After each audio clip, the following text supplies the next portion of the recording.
It's not a job. You're running a business. You will have one shot with investors. You're not Shark Tank. Yeah. You want to give a fair chance to the person. But the question I'm going to ask, how did the company reach here? 40% of the revenues come from one customer who also is your advisor. So that's you want just to do what they have done after not doing well what you want to do. you could say that, but Why are you doing what you're doing? You have flown in from London, you have flown in from Bombay. There is cost to this. Who pays for the cost? I actually have no doubt that this could be an interesting business. Are you fighting a difficult battle or am I getting this wrong?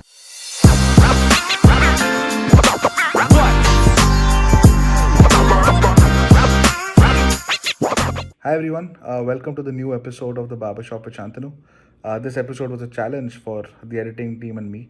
The discussion did not go as planned, I think, for both the company and for the equity seekers.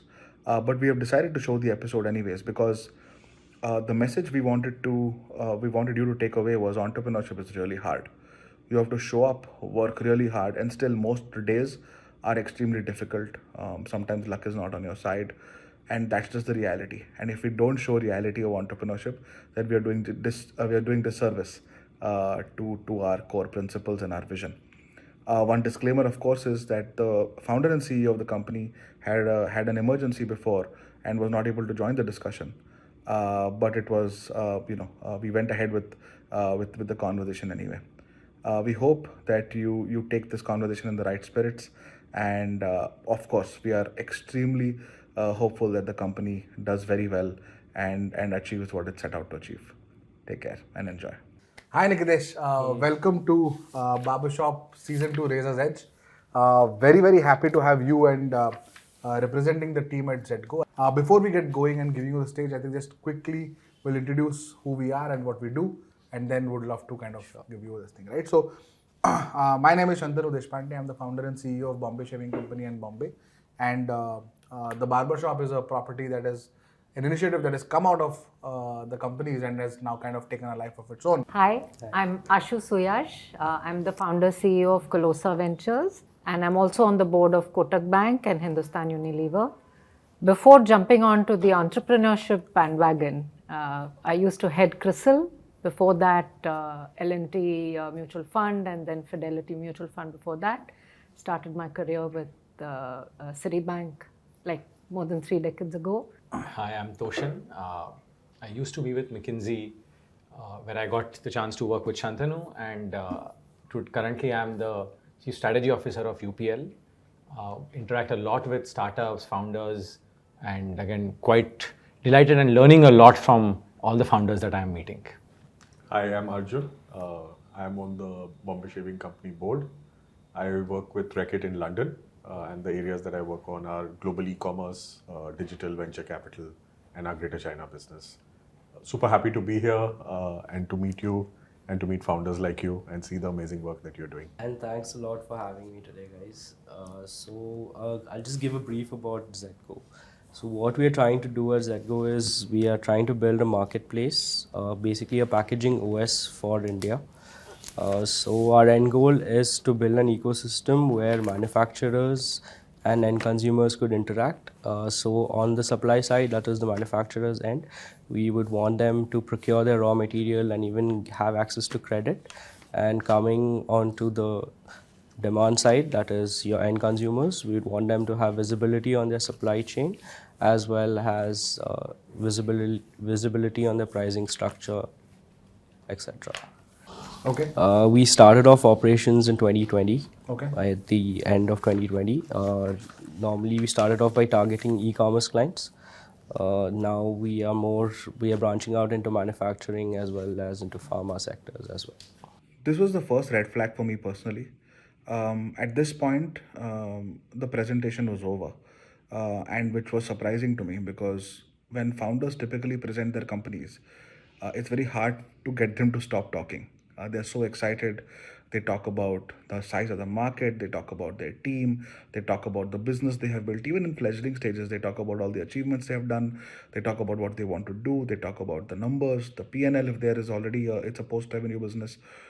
They have a lot to share. If you ever talk to a founder about their business, in all cases I've seen, founders have to be told to be sharper, be crisper, to kind of wait, and that's great. I'm also like that, and I've seen most founders are like this. But in this case, it was very, very quick, and I did not get the kind of flavor I was expecting. The document was decent, but I was really hoping for the first 10, 15, 20 minutes for us to really open the box on this business and understand it in depth, and that was not done. So I for me, it was a red flag at the get-go. What got you to start this venture? So my parents have a textile factory in Surat. So during peak COVID, I was working with them to handle dispatches because they had got a huge order for PPE kits. So during that time, the fulfillment for packaging, I used to handle it over there. So my go-to solution was to go to the go-to players over there, but they also couldn't fulfill the demand. So then me and Vivek got together, brainstormed a bit, and had an understanding of where the lack of problems were. And then we started off Xetgo.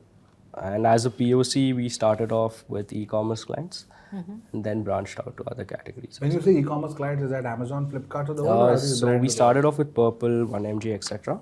So those were the e-commerce players that we started off with. Can you give an introduction to Vivek, Akshay, Sabi, Ashutosh, and Vedant in terms of how you guys clearly have ClearTax as... So ClearTax was the major part where we met. Vivek, me, Akshay and Vedant used to work at ClearTax. Sabi and Ashutosh are mutual friends of ours. Can I ask why Vivek is not here today? He was here, he was supposed to come, but he had to head back. His mom, he had a family emergency. Okay. Give me a sense of when you say packaging, raw material and credit for manufacturers, what kind of packaging is this? This is anything related to packaging. So we have divided this into 4 categories: paper-based packaging, rigid packaging, flexible packaging, and material handling. So these are the 4 broad categories where we operate. And who are your top manufacturers? Manufacturers, we do have over 350 plus manufacturers in the country. So these are mostly MSME firms with less than 50 CR in turnover a year. But the largest one? The largest one, it's a huge group based out of Madhya Pradesh, whom we work with. Okay. And when you say customers, who are your customers other than 1MG and Purple and so on? So we do have D2C brands like Mojo Care. We are working with other solar companies like Vadi Energy, etc. Okay. So how does it work? So 1MG, how does 1MG come to you? How do they know about Xetgo? So it's basically a cold reach out at this point because we have not done anything in terms of marketing. It's cold B2B sales, cold emails, and we get in touch with them and then we take the requirements from them and then go by supply chain that they have. Have you reached out to Bombay Shaving Company? I reached out to them. Okay, and have we worked together? No, we haven't worked yet. Okay, why not? I think the POC has not yet answered back to the mails. Who's the POC? Nitin, I guess. Have you met Nitin today? I'll meet him after this meeting. Okay, and what is the solution to Bombay Shaving Company? So I think you guys dispatch across various locations, right? From Coimbatore, from Bombay, etc. So I think we can figure out a way how to reduce your spends in terms of packaging. Okay, so there are multiple kinds of packaging. I'm kind of a little confused, but you have to explain this to me, right? I have packaging requirements for my tubes, jars, bottles, and stuff like that, where my products are kept, right? Then I have paper packaging, which is certain GSM, 250 GSM, 300 GSM, in which my razors will go or trimmers will go, which are kind of like cardboardy boxes but thinner.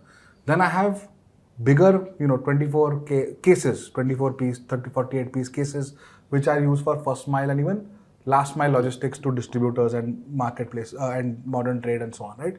So what part of this entire packaging gamut, and you're right, packaging is probably 30 to 35% of my COGS. COGS is roughly 60% of 40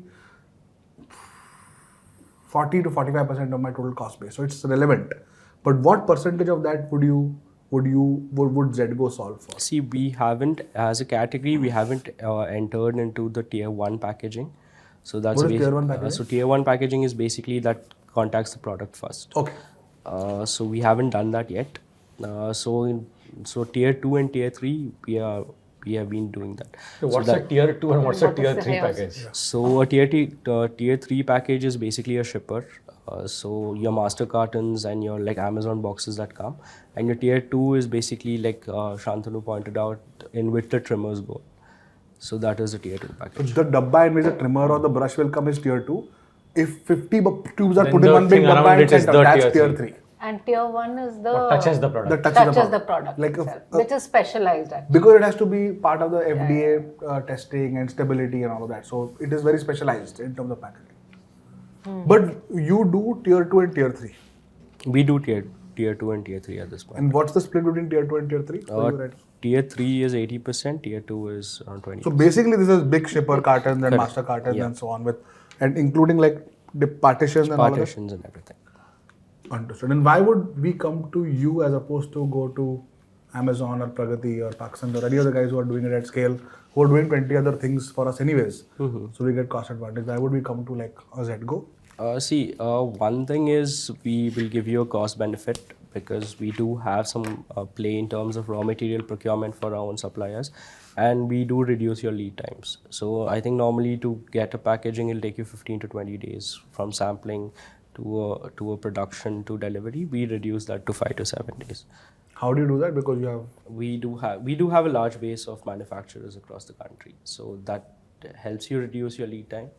And we have planned it in such a way because of the SaaS platform that we have. It but reduces. the rate determining step is not capacity of manufacturing. It is specialization. So if I want a X centimeter by Y centimeter by Z centimeter box with these many partitions, the mold has to be made, and then the manufacturer will take 3-4 days to make the mold, then build it out. And so you cannot say I'll get 10.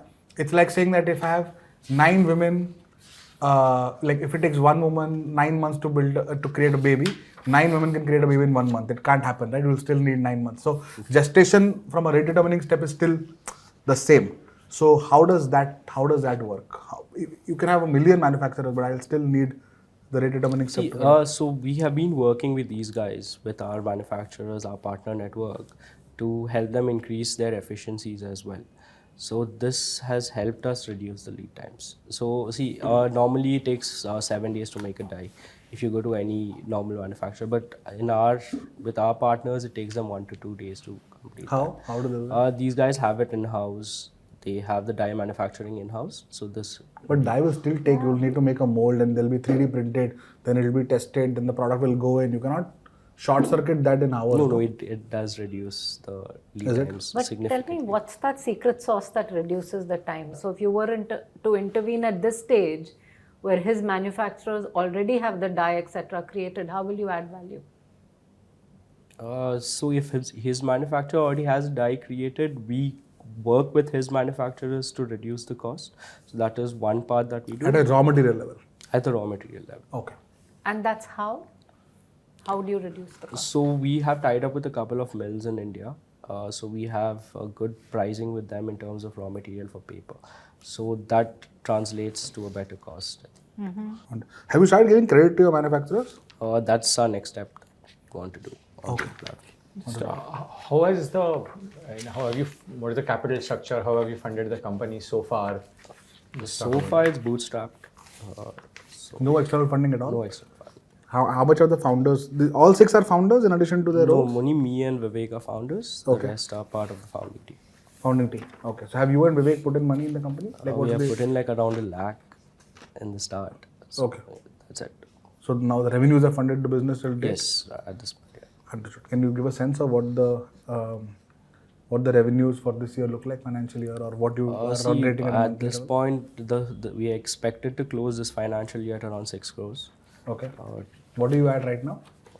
Right now, we are at around 3 crores. 3. So the next 3 months you're looking at another 3 crores. Okay. And how many paying customers do you have? We have 27 paying customers. 27 paying. 27. Understood. And what kind of, give me a sense of your margin stuff, like how does your margin stack up at a gross contribution and net level? So at a gross level, we are doing around 12 to 13% on average. That's the gross margin. That's the gross margin. Okay.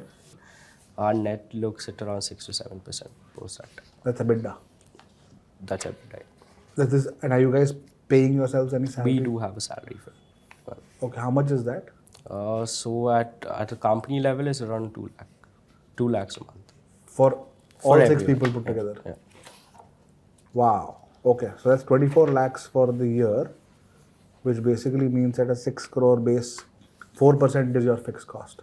Correct. Do you guys work from home, have an office? We do have an office, but we work from home mostly because it saves us a lot of time in terms of travel. Understood. What is the tech enablement in all of this? See, on the tech side, we have divided this into 2 spaces.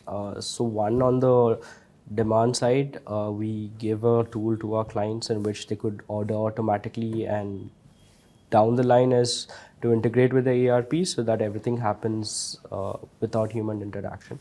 And coming to the supply side, we are trying to create a micro ERP for these manufacturers because see, tech adoption across the space is very difficult. These are like 85% of the whole manufacturer base are MSMEs, and getting them to use tech is a hassle. So building this micro ERP will help them stick onto the platform, and also they'll be able to leverage the demand that we have on the platform as well. How are you different from your competitors?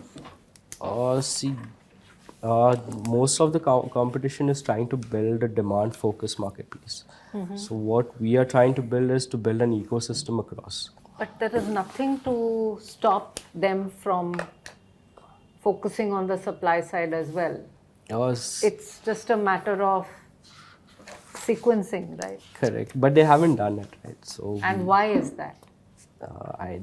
we don't. Do you have a sense for what their margins might be? So If yours are like 10 so to the 12%. competition, so 1 or 2 players are there. They are trending at around 8%, 9%. So, do I take it that the barriers to entry are quite low in this business? It's a very pertinent question that Ashu has asked, which is, I mean, at this point, we are kind of trying to figure out how such a wafer thin margin allows for, allows for a scalable business.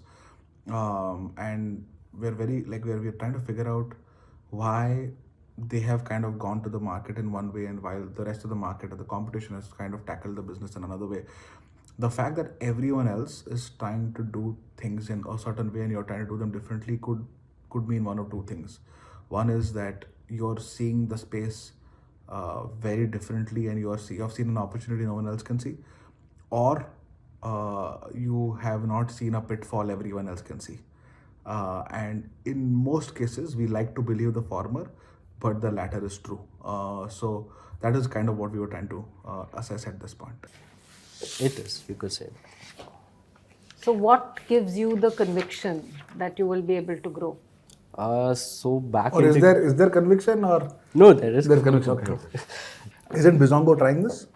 Bizongo moved out actually from the space. They What are are they doing doing supply chain financing at this point. Which is what you want to do as well, right? Through raw material financing. Yes. So that's you want just to do what they have done after not doing well what you want to do. you could say that, Then but why are you doing what you're doing? because see, we find a lot of value in the space. We know that the space is growing, and you do need a tech in this space. Think about it this way. There is 12% gross margin, which is only going to get pushed down. Scale advantages don't exist. You know that financing is where the value might lie in the future. You know that tech may not be the way to do it because adoption, as you're saying, is hard to do. Are you fighting a difficult battle, or is this something that you feel, or am I getting this wrong? Like, I don't know what would be attractive to you as a founder to stay in a business when clearly financing for the MSME with a clear focus to go, which is what you want to do, is maybe a lot more worthwhile. And you can do it through raw material the way off business is done. So. See, off business and these other players are doing something different. So, like Vivek had worked in Xetgo, right? These guys created an ecosystem for the metal place. We are trying to replicate a similar concept in the packaging space at this point. Is it needed? I think with manufacturing there was clear requirement because there was. Did you work at Xetgo? Vivek has worked. Yeah, so Vivek would know this. Clear advantages to breaking the import. Things that you don't need to import and can get done locally is what they were doing, and they said we'll have a front because there's a lot of advance payments, 3-month timeline, 2-month timeline. COVID made China very difficult and so on. So Xetgo kind of rode that advantages, brought it into the Indian shores, and were able to do it. Does that same problem with the same amount of acuteness exist in packaging is my question. If it is, worthwhile to do it. If it does not, then maybe the market is large, but what a layered proposition on top of it will play as from a value creation standpoint, I'm not sure. Why would you go with 1 mg and purple, where the AOVs are so small, and not go with mobile phones and televisions, where clearly tier 3 packaging is holding an 80,000 rupee machine, so they can pay maybe 200 rupees extra for packaging that is non-breakable and so on. So don't you think that was a better market to go to for this kind of space? So see, like I had mentioned, right, the sales velocity is very long over here. We have started entering into this space because e-commerce had a very quick tat.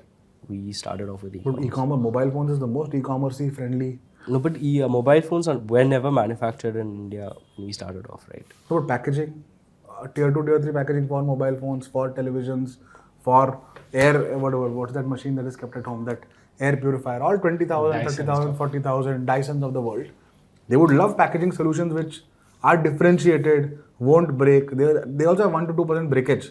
And in that kind of thing, if the thing breaks, the product is returned and so on. So bulky stuff, so logistics is also expensive. So if packaging can solve for logistics and pilferage and also kind of breakage of the product, wouldn't that be a place to start? That's the math. I think the math will be in tier 3 packaging. If you can get 100 SKUs with all those dice sitting with your manufacturers, and you can go to a beauty player, you can go to Reckitt, you can go to Colgate, you can go to Unilever and say, hey, for these 35 SKUs, and here are the top 80% of ways you send it to your distributors or to your wholesalers, we will cover it rather than you waiting one month for you. So it's a chicken and egg situation. I completely right? agree. I completely agree.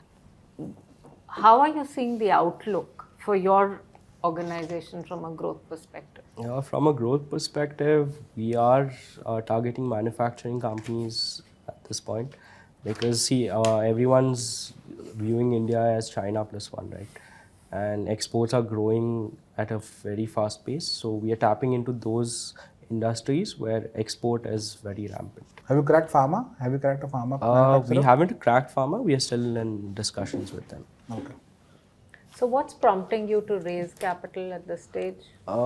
See, we want to grow at a better rate than we have been. We have been stuck at a constant GMV for the last 6 months.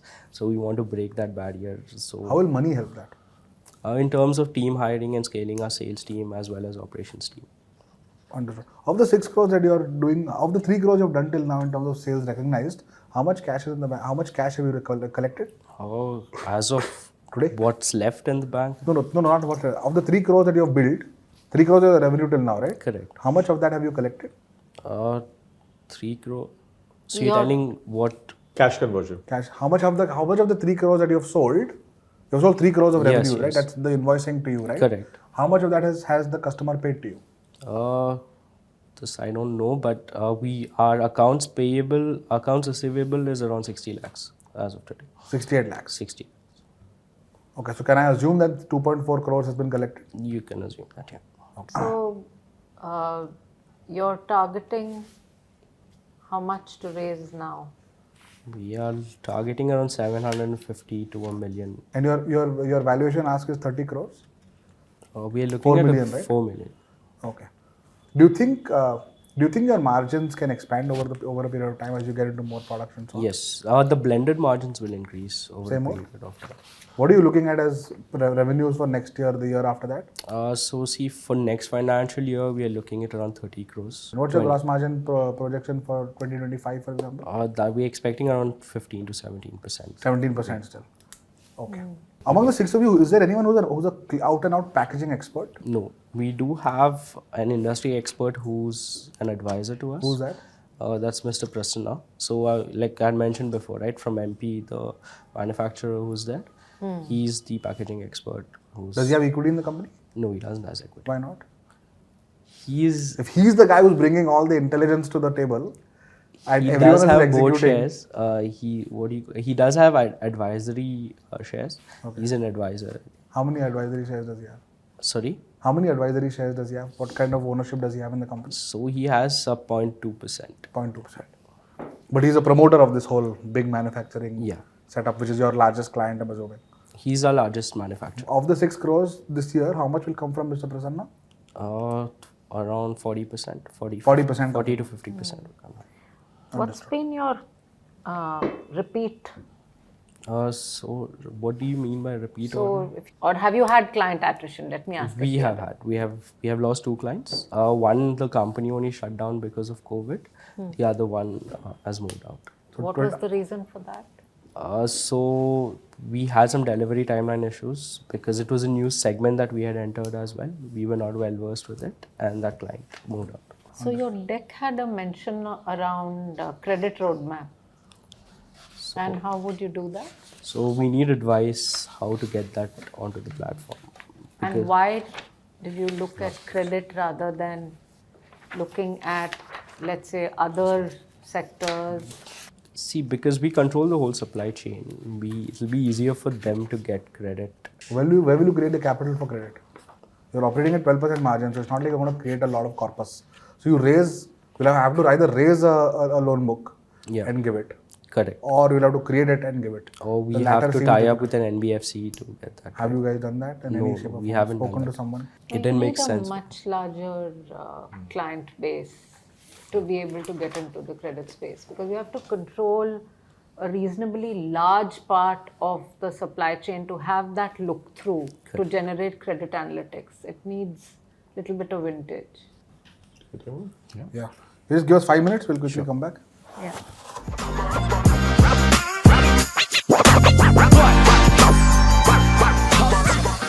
Thoughts? Margin profile is just too less buffer. I mean, 12% gross margin, you have cost, EBITDA level. By the time it'll 6-7% it's just very, very. EBITDA. It's a tough, large corporates on one side who will keep squeezing you if, and then you have a unorganized sector which you have to manage, and those guys are also going to be like, because Xetgo is building the future of procurement. Now, procurement is very large. On that, you get into packaging, which is a smaller thing. On that, you say, okay, it's not tier 1, which is specialized. It's tier 2 and 3. But the customized part of that. With the customized part of that. So you start going so narrow, and then you're saying, by the way, here I will already have so many people. So it's just a TAM and the differentiation today is just, and it reflects in the margins, right? Because you are, it's very competed space. It's not a new need. You're trying to say, I will offer a lower cost proposition to you. There is only one way to go, because next time the procurement guy looks at it and says, 5% काटो, तो वो तो सभी को बोलेंगे तुम भी spread the pain, so सबको 5% काटो, तो you keep reducing, and scale won't compensate for that part. One, I couldn't see strong conviction. I don't know how he will make a single sale. Forget about raising capital. Yeah. So conviction. I would not buy anything from this, right? So No? Would you buy anything? yeah. So conviction is a. I don't know if it's a personality thing. I don't know whether the family emergency is that big an issue, or he's nervous. And Arjun was writing notes saying, should we abort the discussion because he's nervous? Yeah. But I've been to pitches multiple times. The one thing you should never compromise on is enthusiasm. Just cannot. energy. Like he stopped presenting within 5 minutes, so I don't know whether he wanted to go through the pages. Yeah, No, I think Tabrez, by the way. it was probably the other gentleman who was supposed to come. I think the CEO. He had the emergency and he went. So I think we should give benefit of the doubt. But I think even if you give benefit of the doubt and you know, leaving aside the person, because he may not be the person selling. Yeah. It could be someone else. So I think it's Looks like it actually. Yeah, I think I'm sure he's not the person selling. But let's give the benefit of the doubt. Yeah. If you just look at the business, it's a 12% gross margin business with a best case scenario, because I always say that if the founder is saying this is the number, then that's the best case scenario in some cases. With a best case scenario expansion 17%. of 15 to 17% 3 years from now. Yeah. So very little margin expansion. If it's 12% and you say I can take it to 60 and here are 15 steps I'm going to take to do that, it's an interesting story. There's no differentiation. Yeah. So if it's packaging, what's the future of packaging? Is it sustainable packaging? Such a big TAM of procurement. I'm sure there is a profit pool more than 12% gross margin somewhere. So wouldn't It's sitting you, in electronics, yeah. yeah, wouldn't Electronics you sitting in electronics. wouldn't you go and sit and find that first, like where there's at least 40-50% gross margin and use that as a starting Yeah. point? So and also I think the vision for the TAM or the vision for the business, like it's okay to call it procurement, but how are you going to get there? So I think there are a lot of questions. I actually have no doubt that this could be an interesting business. Why? Because there are some businesses where someone has got to do it. Yeah. Because it has to be done. You will still need packaging, Yeah. but it's not the most attractive business where lots of capital will flow in or venture capital will flow in and people will be interested in it. It is a market ripe for somebody Yeah. to come and disrupt because it's been running like this forever. Yeah. That's one. When he started off, I thought the learnings out of COVID would have become the catalyst to bring in that disruption. Unless Vivek has that. Yeah. So either it's a Vivek story and he's not able to tell it, and because they had committed, they're here today. Maybe that's something we should ask. I agree with you. I think we should give that benefit of doubt. I also think there's one other component, which is where is the expertise in packaging? Yeah. None. Okay, so maybe Xetwork, Vivek may have it, which is the point about Yeah. Vivek. But also, he's like, but the person who has it is actually my largest customer. There are lots of ideas because if I look at even their tech page, that page is more interesting. It has pack it has lot procure, of it. it has micro ERP which will do We certain didn't things. talk about the Digifactory. Digifactory. So I So looked that's why at I this just and feel it's the wrong person presenting. right now, I think it will be a no-go. Yeah. Oh, but there is no question. Yeah. Okay, Yeah. The but question I'm going to ask is that how did the company reach here? You cannot be that unbeknownst to your business as chief operating officer to not know anything. That's but then what it also shows is a key man risk. big. It's a big time key man risk then. Yeah. 100%. Big time key man. How can you not know what is good about your business? What is your differentiator? What is the hypothesis on building the business? Then there's too much sitting on Vivek, which is the problem. But then you cannot have a CEO who is that far removed. This is a learning for founders that when you get a shot, you take it. Or you make sure. I know, but Like I'm what you just- said on the climbing the mountain is an option. Coming down is compulsory. Yeah. You climb the mountain now. Or find a way to come down. Your founders get few shots. This is a learning. It's not a job. Yeah. You are running a business. You will have one shot with investors. You will probably have 4 or 5 shots with 4 or 5 Very VCs. You can't- rarely will Yeah, somebody but say, Shantanu, come back. you have to see that. But normally people don't do that Yeah. in front of camera Yeah, I so think much, right? you Because have founders have you know, failed in one-on-one yeah, setting. Failing na? one-on-one This in an investor setting is different. Failing publicly on YouTube, which is there to air forever for the whole world to see. Yeah, And agree it's with that. and the reason if two of them presented with enthusiasm and it was a really bad business and they were saying our gross margin is minus 12%, maybe the business deserves to be crushed. But not this one. in this situation where someone has had a family emergency, I think it's not fair. No, that's why I'm saying the Yeah. tact to take. I don't think you'll air this. we are founders first, but the founders we are kind of talking to are also equal to the founders of watching. So we're setting examples across the board, good and bad both. Sure, we could come back later and have one-on-one and say, but there is a cost to 4 of us spending time, production crew getting paid money, preparation. This is not a one-off thing. Shark Tank calls people 4 days from now. कि 3 दिन में shoot है, आ जाओ. Then the whole world has to come and descend into Bombay, go to Andheri and find their way into that studio. They've given 1 month notice, yaar. Or we got a 15-20 days notice. People have been given time. You have flown in from London, you have flown in from Bombay. There is cost to this. Who pays for the cost? So that's my issue. My issue is sometimes consequences are worse than what you might imagine from a failure standpoint. And sure, there might be legitimate reasons to do it. No, I think you have to find a way to save face and also give a fair chance. I Because I think Yeah. you're not Shark Tank. So Yeah. you want to give a fair chance to the person. So maybe you need to have a chat with Vivek. To be honest, a great storyteller, same business. Exactly. Same business. 6 crores, 3 crores. I've collected 2.5 crores. Boss, Yeah. I'm going to go to the next 30 man. I have 27, only 2 of attrition. I'm going to be the next whatever of the country. No one has done it before. Yeah. That's why I was very keen in understanding the growth story, in understanding what sectors, what next. In fact, he didn't talk of credit. I brought it up because I thought maybe There is a it page on covers- credit roadmap and which I'm like, what is... Yeah. He's written some stuff here. Yeah, it doesn't $200 billion industry, I'm fairly certain that he's right. Packaging requires credit. So you've worked with a lot of this, right? Yeah. 30 billion on credit, put the math down in terms of 45 days. That's the money you can rotate. Yeah. And these are fixed assets. These are not people who take the money and go build houses somewhere or run away. They are fixed. Based on the discussion today, I think we feel there are still lots of questions on the business. The margin profile is X. 40% of the revenues come from one customer who also is your advisor. The tech platform is reasonably, you need to scale and work on it. The credit roadmap is still. So, given this discussion, I think we are more inclined towards a no. The message now is no. The What do you message say now to is Vivek? no. From What we've heard and understood of your business, we don't think it's investable because it's a low gross margin business in a non-differentiated space, and you don't seem to have innovation in the business model from what And we clarity can of understand. where to play. And clarity of where to play. However, we would also like to speak to your founder and see if he has something different to say, and we'll follow up with that. That's it and close. yeah, exactly.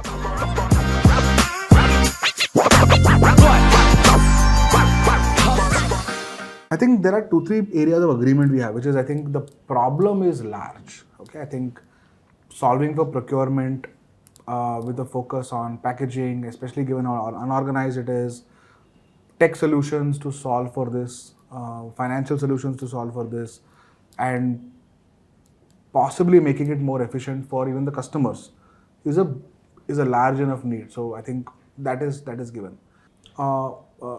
The margin profile itself is a little tricky, right? I think very low margin profile, and you're saying that even at a 4 year view, it's a 15 to 17% expansion over 12%, which still gives you very little wiggle room to kind of create cash for yourself. So as investors, especially as people who are representing 76 other investors, we would want to believe that healthy margins are a great way to kind of get the cash to get returned rather than exit to more valuation and so on. So that was one kind of area of concern. The second one was, of course, we were not able to get a full hang on the differentiation. Like what really differentiates? Why would a manufacturer or a customer come to you? How will you create scale enough, quickly enough to be able to create a lending solution? So I think that was concern number 2. I think third was, I think the hypothesis on where to play still needs to get baked out, right? Whether it's electronics or pharma or textiles or going deeper in e-commerce. I think e-commerce was an easy, low-hanging fruit, but it was a grape, right? I think the watermelons are elsewhere. So how do you think about that is something we were not able to clearly understand as founders, and maybe it's fine for it to not to kind of say, hey, we'll build the aeroplane as we fly it. But for us to get some conviction, I think there is some more amount of evidence needed in terms of customers and so on that might be needed. So, and the fourth thing, which is around, there's a lot of stuff in the document around the technology and so on, but I think you're saying that the expertise sits with Mr. Prasanna, he's our largest customer, but he owns 0.2%, and so thoda sa we were wondering, how will you build expertise? Because if your expertise is going to be around differentiated packaging solutions for your manufacturers, and then lending them money to be able to create more and more of that, then how do you get that expertise to sit with you guys? Because none of you have fundamentally, and as you said, fundamentally have a vast experience, expertise, or knowledge of the space yet, and you'll get there. But today it doesn't exist, right? So for us, I think we will pass on the opportunity for now. However, we do want to meet Vivek and have a discussion with him around the vision and the hypothesis for maybe even scaling the business at a credit level and at a manufacturer level, both, to kind of close the loop. For now, I think that conversation with Vivek is one which we want to have fundamentally because we feel that that's a gap that we wish would not have happened today, but it is what it is. You can't help some of these things, but we don't want to. All of us are kind of uncomfortable taking a call to pass without having talked to him once. So we want to do that and then kind of close the loop. But for now, basis all the information we have at this moment, for us it's a no-go. Actually, when we heard the whole vision statement, our expectations itself were of a different order. So I thought I'd mention that because it seems to be the right sector for disruption. The question is, are you the team that can really make that happen? And if not, what can you do to make it happen, given the fact that you have somebody who has some expertise in that sector, but it doesn't rest with the founding team? So you have the procurement by e-commerce companies, manufacturing, all the different sectors. Within that, you have packaging. Packaging is only a certain percentage of total procurement supply chain costs. Correct. Within packaging, you take out tier 1 first, tier 2, tier 3. Within that, you take out the customization versus standard. So you've started to go narrow, and that narrow may still be large. You have this need, even at this level, there is an existing infrastructure, however inefficient or efficient it may be, is still there. So you are going to have to fight your way. And you fight your way either through pricing and cost propositions, and or over time the tech enablement you are doing. So you have very large organized buyers who will push you on price. Okay, when they understand your margins, they know Yes, the margins they of do know that, everybody. And you have unorganized guys who are going to keep needing cash for survival if they have to meet your TAT levels and so on. So you are in the middle, and I think there is inefficiencies on both sides, but there are pressures also from both sides. Okay, and hence the ring fencing or the strengthening that you will have to do to ward off the pressures of your large corporates and mid corporates and help your smaller ecosystem to survive. You have to professionalize them. You had this mini ERP where you are helping them digitize their operations. So you have to face both of these battles simultaneously and maintain your margins. So if you had 70% margins, you can fight both battles. At lower margin and as you keep doing more and more battles, because people are going to keep responding. Procurement in the large entities, year on year they have a target of reducing X%. So who do they reduce with? They will catch the weakest guy and say, boss, kato varna koi aur hai. So how do you keep, if you keep reducing, what will you do? You will pass on that pressure backwards to this small guy himself. And you will have to keep making him more and more efficient, but you are going to pass on that pressure, because if you don't pass on the pressure, you are taking the pressure. Our margins will shrink. Your margin will shrink. So that's the route that you have to navigate. And now how do you build your tech assets? How do you build your expertise and teams where you keep finding those arbitrages, you keep finding those clients, is going to be, in my view, the challenge while maintaining and improving your financial profile. Yeah, I mean, I would just, in the spirit of hopefully trying to be helpful, I would just add one thing that, as you go back, if you're looking at getting funded and getting investors to write checks to you, I think you will definitely need to find not just a large market, but a large profit pool that you want to go after. And I think it's basic, if I were to again point out one thing which really went against the whole thing, would be the gross margin. At a 12-13 gross margin, which has a 3-year best case scenario, 15 to 17, from an investor point of view, it's not an attractive business at all. And the reason is not that you can convert that to cash and you can convert that into an EBITDA of 2 to 3%, because we all invest in businesses, which are not able to convert to EBITDA after many years, as we both know. But they have a probability to do that because the gross margin is high, and high gross margin gives you a big margin for error. So you can keep making mistakes and experimenting because you have a high gross margin, because at some point of time, if you experiment enough, you will be able to convert that gross margin to cash and convert the cash into a good EBITDA and to have a sustainable business which doesn't require funding. So I think you're still in very early days. You're a 3 crore business going to 6 crore. You can pivot very easily at this stage. So I would encourage you to go back and have a look, because you have a much bigger vision, which is the future of procurement. There are many profit pools, and I'm sure there are much more profitable areas than a 12% tier 2, tier 3 customizable packaging is the message I would leave. Makes sense. Any thoughts? No, Pleasure to have you. And before you go, we do have a hamper for you and Vivek, right? Vivek as well. Bunch of packaging here which you can do for us.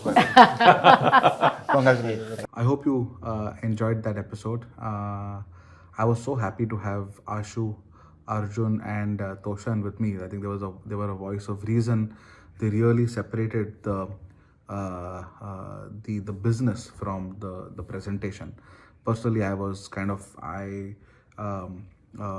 was significantly swayed negatively by the lack of energy in the presentation, but the three of them were extremely mature and were able to really look at the business very, very critically and clinically. I think we took the right call. We have not, in fact, had a discussion with Vivek about the company yet. We might have it in the future, but it's been almost a month since we shot the episode, and now we're airing it.